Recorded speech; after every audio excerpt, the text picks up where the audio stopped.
வணக்கம் நம்ம எடப்பாடி மக்களே. நம்ம பூலாம்பட்டி தான் போயிட்டு இருக்கோம். நம்ம தமிழக முதலமைச்சர் நம்ம பூலாம்பட்டிக்கு வந்திருக்கிறாரு. அது உங்களுக்கு தெரியுமா? ஆல்ரெடி நம்ம பாக்யராஜ் சார் பத்தி வீடியோ போட்டிருந்தோம். அந்த வீடியோல நம்மளோட மக்கள் எல்லாம் நம்ம தமிழக முதலமைச்சரான விஜய் சாரும் அங்க பூலாம்பட்டிக்கு வந்து ஒரு படம் நடிச்சிருக்காங்க. அந்த படத்து பேரையும் குறிப்பிட்டு எல்லாம் சொல்லியிருந்தாங்க. அதுதான் நம்மளோட ஊரோட பெருமை. ஊரோட பெருமையை நம்ம பகிர்ந்துக்கணும் இல்லையா? அதனாலே நம்ம மக்களுக்காக இந்த ஒரு வீடியோ பண்றோம். நினைத்தேன் வந்தாய் அப்படிங்கிற ஒரு படத்தை நம்ம பூலாம்பட்டியில தான் எடுத்திருக்காங்க விஜய் சாரை வச்சு. விஜய் சார் மற்றும் தேவயானி, மணிவண்ணன் சார் இவங்க எல்லாம் நடிச்சிருக்காங்க. அந்த படம் யாரெல்லாம் பாத்திருக்கீங்க இந்த மறக்காம சொல்லுங்க. உங்களோட ஃபேவரட் மூவி என்னங்கறத சொல்லுங்க.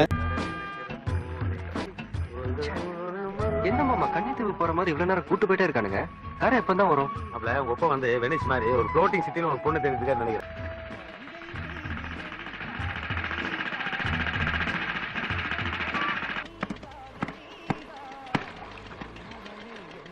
சித்தப்பா அங்க பாருங்க, அவர் பார்த்தா பாவமா இருக்கு. என்ன இங்க விட்டுட்டு போறதுல அவருக்கு இஷ்டம் இல்ல போல இருக்கு. அவர் கூப்பிடுங்க, நம்ம வீட்டுக்கு